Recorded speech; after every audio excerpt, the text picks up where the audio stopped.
Mayor Rogers, yeah, he came to me. He was like, bro, like, let's do the tour. And I was like, that's get it. You feel me? So I was making the flyers and everything, and we was posting them, and we was getting to schools, and we was lining it up, and we was just going crazy. Mayor, he was like, he had his story, and they was loving his story. He was doing movies based off his story and stuff like that, short films and all that. And he was showing them, and at that time I wasn't ready to come out and talk about my story.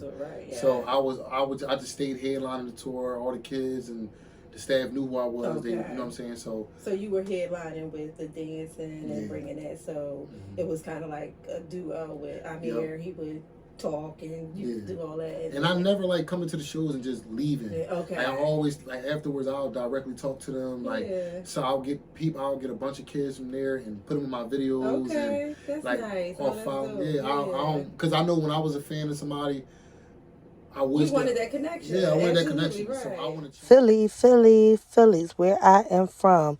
You are tuned into the Philly Culture Podcast. If you have not already, go ahead and hit that subscribe button so you do not miss out on any of the episode. I am your host, Tanja Morris, the founder of Sisters with the Agenda in Your Culture Connection. And we have Kaima Akbar, the co-host of Urban Queens. And we have came together to put on and shine a little light on Philly. The Philly Culture Podcast is here to talk about our upbringing in the city of Philadelphia and how it has birthed our hustle. Philly has some great creators, entrepreneurs, and community leaders who have been creating cultures in the city of Philadelphia for years. So stay tuned and check out some of the great people we have. And if you missed out on any episodes, make sure you go back and follow. If you haven't hit that subscribe button, make sure you go ahead and do so now. Have our special guest with us today. Y'all should know who it is. You feel me? It's your boy Corey Floca. Corey Floca. Damn, you hear me? We outside, you know. We outside. You feel me? All right, how you so feeling I'm good today, Corey. I appreciate y'all, fam. We are so happy to have you here. And just go ahead and introduce yourself. Tell us a little bit about yourself. Okay, well, my name is Corey Lewis. Nobody knows my real name. This is the first time I said my real name. Corey Lewis. Okay. Oh my God.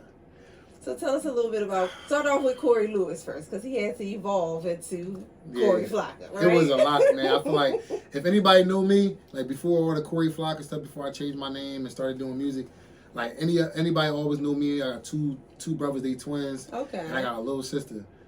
Okay. Any school, I'm not gonna say we was bad, but we got into a lot of trouble. So they used to call us on the loudspeaker, like, the Lewis boys, the Lewis boys. So everybday knew us for that, you know what I'm saying? Are they older or younger than you? They older than me. Older than you? I'm the youngest boy. But y'all was still like in school and stuff together. Oh, that's cool. They were, when I was getting into high school, they was about to get out of high school. Okay. So, yeah, but I was born in the Albany section. Okay. You know what I'm saying, on Warnock Street. Yeah. What's that considered, like Logan? What you call that area? I don't like, everybody always separate Albany and Logan. It's like really kind of, yeah. I think it's like right up the street from each other, right? Yeah. Okay. So I grew up on Warnock Street. I moved to Germantown about like 11 years old. Okay. You know what I'm saying? Wayne Ave. Shout out to Wayne Ave, Shilling Street. Shout out to Albany. That's crazy. I live on Wayne Ave right now. For real?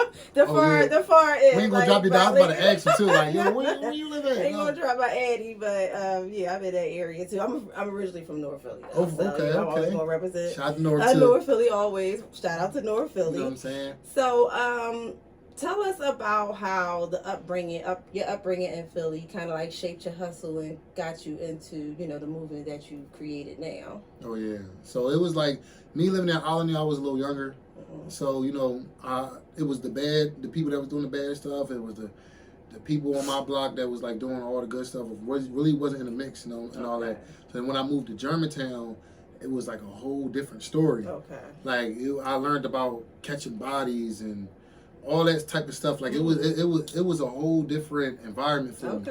So I had to learn it the hard way. My brothers got a chance to go to school in their same school. Okay. I had to transfer from Wagner to Pickett.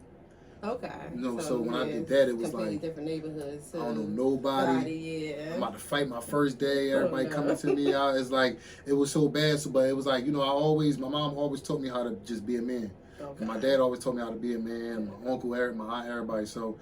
Wherever I'm at, I'm going to stand on my own too. Right, I'm not no gangster, I'm not no street guy, but I'm going to stand on my own too wherever I go. Okay. You know what I'm saying? Right. So then when me going there, and then I went to Germantown High School. Now I don't know everybody because I done went to middle school. I did that 1 year. Right. So now I know everybody, and so I go to Germantown. Now I'm getting into too much trouble. I'm taking up for girls. I'm getting locked up. A bunch of times. I got locked up probably like twice. 9th grade, 10th grade. I went to CP. Then went to Shellcross. Okay. And then they brought me back to Germantown, and I met a couple people that was dancing. They used to do the party stuff. Okay. I wasn't really into it. Okay. And I joined a group called Team Nike. Okay. So Team Nike. Team Nike? Yeah. Okay. So if anybody know Team Nike, you can look them up. Shout out to Team Nike. Shout out to my Team Nike guys and all that. You feel me? Definitely. You look up Team Nike. Spark something in you. Yeah. Okay. That was what made me change my name. I was like, all right, boom. Everybody in the party world was either like Corey Mack or Corey Bucks, or it was something regular. Something like that. Okay. And remind you, I was on house arrest for me getting like locked up all the time and stuff like that. Okay. So my first year of me joining Team Nike, I couldn't come outside. How did it work out? So I like they would have parties and everything, and I couldn't come. But I had a party song that my man Pop, shout out to my bro DJ Pops. You know, he made a party song for me, and they was always playing it at all the parties, but nobody never saw me. Okay, so you was like an undercover superstar. Yeah, nobody never knew until another Philly hood celebrity. Yeah, right? you know, shout out to the hood, shout out to, you know what I'm saying? We love y'all. You feel me? But yeah, no, it was like I asked my probation officer when I begged her, like, yo, can I go out to this party, please? Like, okay. And then she let me go out. So when they played my song, I danced to my song, and everybody just went crazy. Okay. And me and my man Pops, we was all thinking, we was like, everybody, this was the year Waka Flocka first came out. Okay. So everybody used to say I dance hype, or I dance like, you know, I got so much energy. Right. And when he came out, he was like, you remind me of like a Waka Flocka, like dance. I was like, Corey Floca, that's what it is. You feel me? We put it together. You feel me? That's stuck. Okay. And from there, it's like, you know, my mom, she grew up, you know, she was a single parent. I'm not gonna say the whole time, but you know, my dad took care of me. He wasn't my real dad, but he took care of me. He was your dad, right? That was my dad. That's my father. Right. You know what I'm saying? I separate the two. You feel me? And I just found out who my dad was last year. Oh, you know what I'm saying? So it was a good. That was good for me last year, you know what I'm saying? And good for you. I did it for myself. You know what I'm saying? Like, but yeah, like but going through the dad stuff, it kinda it had a lot of anger. I kept a lot of anger in me. And I feel like a lot of men like go through it. Yeah, absolutely. Like, but don't want to say nothing. Right, the suppression of the feelings and things like that. Exactly. Yeah, definitely. You know, every time somebody made me mad, I felt like I wanted to kill them and hurt them. Like, and I didn't like being like that. I was the person. I loved the Disney Channel. I'm a good kid. You know, my mom ain't raised me like that, but she did exactly what she could, and she raised me to the best. And, you know, shout out to your mom.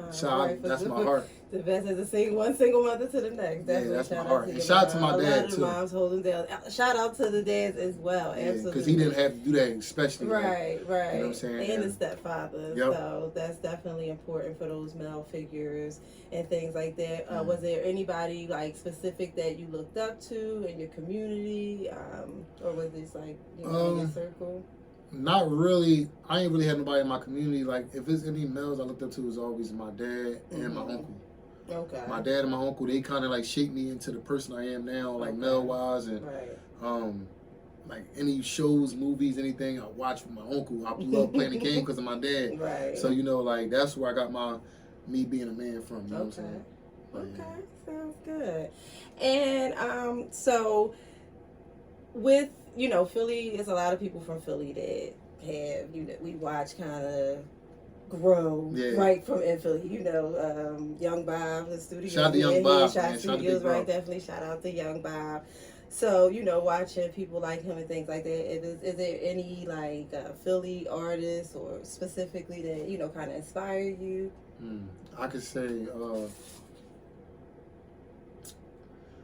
it's so crazy. It was more of... They don't have to even be an artist. It could just be somebody that we watch, kind of get it from the mud. Philly got the little grit to it that came from Philly.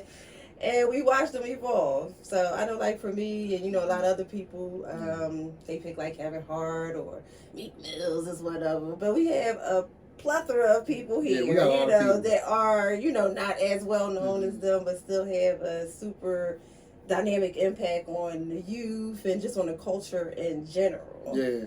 See, the only thing is right, is like when the Meek Mills and Shot the Young Bob, when he was doing these DVDs and stuff like that, that's around the time we was doing the party stuff. I was like super young, like 13, 14. Okay. You know, so when he was doing them type things, we had a super buzz. We was getting sponsorships. We was meeting up with a bunch of people, with the Charlie Max and everybody. So it's like I didn't really have a chance to really pay attention to them because they kind of was like doing the same thing we were doing. You know, they was just getting it going. Yeah, right, we was like, and we didn't really even know what we was doing. We was just having fun, throwing parties, not knowing everything we was doing was going to be like legendary. You know what I'm saying? Creating the Tangin and all creating the Tangin, all that stuff. Yeah, like you know what I'm saying? That's the Wu-Tang. Yeah, right? shout out to Freak Nasty. Freak Nasty, he created the Wu-Tang. He from Philly? Yeah, he from Philly. Really? You know, he from North. Okay, you know, teach me something. And he created the Wu-Tang, but me and my man Pops, we created Tangin.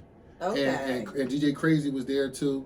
You know what I'm saying? We created the Tangin, added the moves and stuff like that. So I always looked up to like Michael Jackson, Chris Brown, Usher, Mario, anybody that danced and sing. I looked up to that. Okay. So it's like that's why I can't say I really looked up to nobody in Philly. Okay. It's so crazy now because I get motivated more about people in the new generation now. Okay, well, that makes sense. Yeah, you feel me? Because it's like, all right, everything that we was doing back in the day, it don't work how it is. No, absolutely not. They promote different, they do everything, and I'm not scared to learn. Different. Right. I'm a student at all times, so Too Rare, D-Sturdy, Rod, Spets, everybody that's doing their thing right now, and that's in the lane that I was a part of and created. So I watch them. That's dope. So. Yeah. I mean, to be inspired pretty much by your peers, it seems like that's definitely a dope situation. My daughter's 24, so when you say she used to be Tangin and we the creators of that. You see any of that? They're gonna be like and stuff like that. So now I know where it come from and everything. So just tell us a little bit about what we can expect from you, and what you got going on right now. Well, just know. And this might get deep. We might go crazy. Because I'm working on let me tell you this. I got a lot of music coming. Okay. A lot of music. I'm about to start really showing I'm an artist.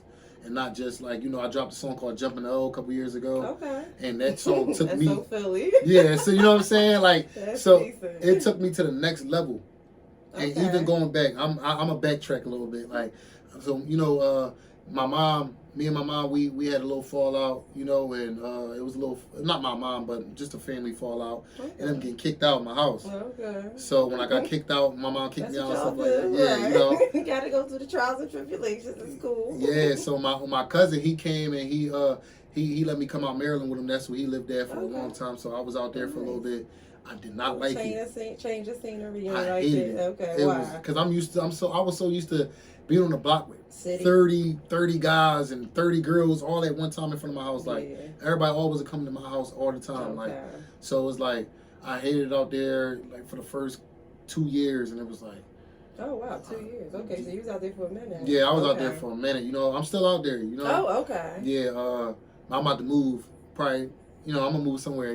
Somewhere. So you're not coming back here? No, I'm not coming back here. I'm gonna come somewhere close. Okay. I was gonna make a big move, but I feel like everybody going to Atlanta. I didn't want to go to Atlanta. Okay. Everybody's going there, and unless I go and live on the outskirts of that. But I feel like right now I got a lot of stuff going on, especially in the tri-state. So you want to keep the culture in the city as close to the city as possible. We need people like you. So I appreciate that. What else? Like what else should we be looking forward to? I got a documentary coming.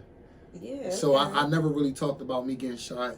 When I did end up getting shot, it was like, it was something crazy that happened. Like I don't really know the level of it, but how everybody come and talk to me about it. My mom, she cries every time I bring it up. My whole family cries, and all my friends cry about it. Like, but they said like when I got shot down Logan Schoolyard. Okay. We was just chilling there and stuff like that, and nobody was looking for me. They just ended up shooting the park up, looking for somebody that we was around. Okay. And I ended up getting shot in my stomach. Yeah, I got shot in my stomach. Like had 30% chance to live in, and 9 surgeries. Yeah. Right.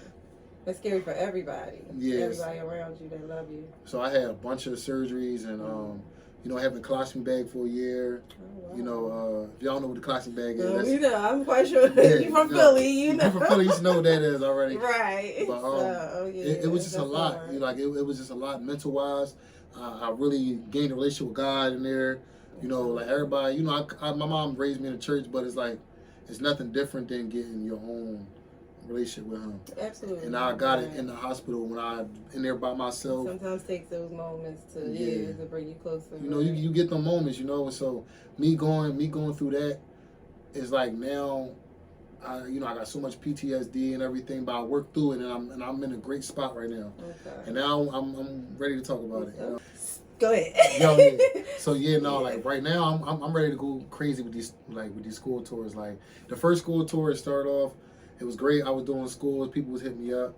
Okay. Boom. Then my bro Amir Rogers came to me. He's like, I'm on Rogers. Yeah. He came to me. He was like, bro, like let's do the tour, and I was like, that's get it. You feel me? So I was making the flyers and everything, and we was posting them, and we was getting to schools, and we was lining it up, and we was going crazy. Mayor, he was like, he had his story, and they was loving his story. He was doing movies based off his story and stuff like that, short films and all that, and he was showing them. And at that time, I wasn't ready to come out and talk about my story. So I just stayed headlining the tour, all the kids and the staff knew who I was. They, you know what I'm saying? So you were headlining with the dancing and bringing that. So it was kind of like a duo with Amir. He would talk and you would do all that. And I never like coming to the shows and just leaving. Like, I always like afterwards I'll directly talk to them. Like so I'll get a bunch of kids from there and put them in my videos. And, that's like, nice. I don't, because I know when I was a fan of somebody, I wish you wanted that connection. Yeah, I wanted that Absolutely, connection. Right. So I want to change all that. I want to change the so-called famous way that you're supposed to act. Right. Like majority of people you see my videos, I will meet and I'll be like, yo, I'm gonna hit you up for the video. Okay. And then when I call them, they'll hit them up. They be like, oh my God, you really hit me up. You know what I'm saying? Kids love that. But this, I'm about to start my own tour this time. Okay. I'm about to start my own tour. And what's that gonna look like? This gonna be focused based off of believing in yourself. Okay. You know, and it's just I always say it. At first I started off playing around telling people that like, yo, you better believe in yourself. Like I tell people that all the time. But like that's a real thing. Absolutely. And believing in the God. You don't it doesn't matter what religion that you have. You ain't gotta believe in Jesus. You can believe in whatever. You don't gotta believe in none of that. You gotta have some type of faith. Absolutely. You won't be able to make it to the next level without having some type of faith and belief in somebody. You feel me? Whether if it's talking to yourself and feel like it's you talking to somebody that's gonna help you. Right. You know, because a lot of people don't like talking to people. So if you can feel like you can talk to somebody spiritually, then do it. You know, so I'm gonna be making sure that everybody believe in God and just believing in yourself and you can make it out.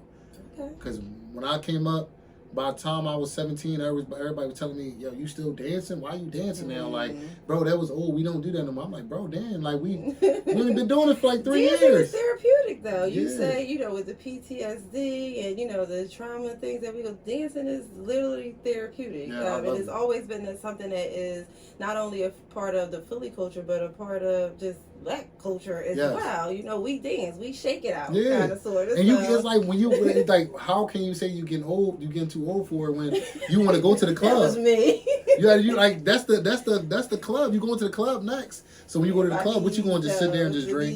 The knees ain't. You know what I'm saying? We get a little oil down there. The knees ain't going to hold up no more. But I definitely like I love to dance. I think it's therapeutic. I think it's a way to, connect with people, culturally, and you can connect with all ages. It's not, just, here, we ain't gonna be tanging. Yeah.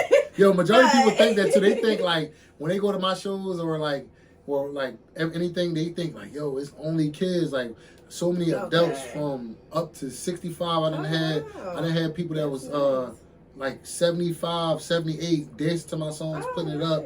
Like, oh my God, I love him. I want to meet him and stuff like that. So like everybody, like That's cool. We are so glad to have you here, Corey. So I appreciate you. Tell everybody how to find you, your Instagram handles, anything else you want them to know. Look, man, y'all can follow me on everything at I am Corey Floca, YouTube, Instagram, TikTok. Go follow me on everything. You feel me? Apple Music, Spotify. Y'all go follow me. Twitter is regular Corey Floca because he took my last one. You know, I just got verified yesterday on Twitter, so shout out to Twitter for that. Y'all can we here, we lit. You know what I'm saying? We going up. And if you ain't on this podcast, you ain't nowhere. You feel me? Damn! Well, thank you, Corey, for that. And so, you know, thank y'all for tuning in to the Philly Culture Podcast, where we shine a light on the positive things going on in our city, for that brotherly love and sisterly affection. Thank you to our guest, Corey, and to Young Bob, the Headshot Studios, for having us here. And thank you for tuning in. Good night. We out.